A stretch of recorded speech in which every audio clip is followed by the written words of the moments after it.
Hindi cinema ने यूं तो बहुत से चेहरों और आवाज़ों को पनाह दी है, लेकिन कुछ ऐसे भी कलाकार रहे हैं जो खुद हिंदी सिनेमा की कामयाबी की वजह बने। और उन्हीं नामों में से एक नाम है किशोर दा का। आज किशोर दा की बर्थ एनिवर्सरी है और ये दिन उनके चाहने वालों के लिए आज भी खास है। मैं अपनी बात करूं तो मैं किशोर दा को सिर्फ इसलिए पसंद नहीं करता क्योंकि उनके गाए हुए सुपरहिट और एवरग्रीन गाने मुझे बेहद पसंद हैं, लेकिन मैं ये जानकर ज़्यादा हैरान और खुश होता हूं कि वो असल ज़िंदगी में कैसे इंसान थे। शायद आपने भी ये बात सुनी होगी कि किशोर दा बहुत ही खुश मिजाज किस्म के इंसान थे और उनका मिजाज इंडस्ट्री में सबसे अलग था और उनके अंदाज और उसूल भी सबसे अलग थे।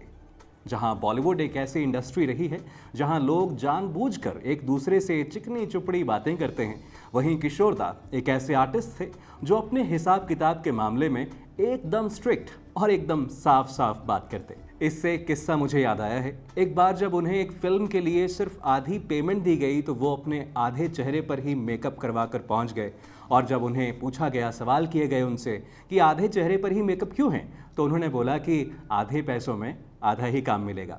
अब कोई इस बारे में कुछ भी कहे, लेकिन ऐसा काम करने की हिम्मत सिर्फ किशोर दा में ही थी। और वैसे किशोर दा से जुड़ी एक और अजीबोगरीब कहानी है जो ये कहती है कि किशोर दा ने अपने घर के बाहर एक बोर्ड लगवा रखा था जिस पर लिखा था कि बिवेयर ऑफ किशोर, यानी कि किशोर से सावधान।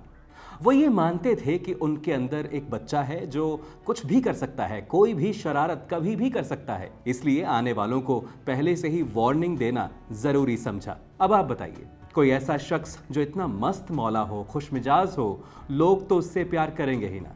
लोग उनसे मोहब्बत इसलिए नहीं करते थे क्योंकि वो किशोर दा थे, मशहूर थे, लेकिन इसलिए करते थे क्योंकि वो सबकी हंसी और खुशी का ख्याल रखते थे।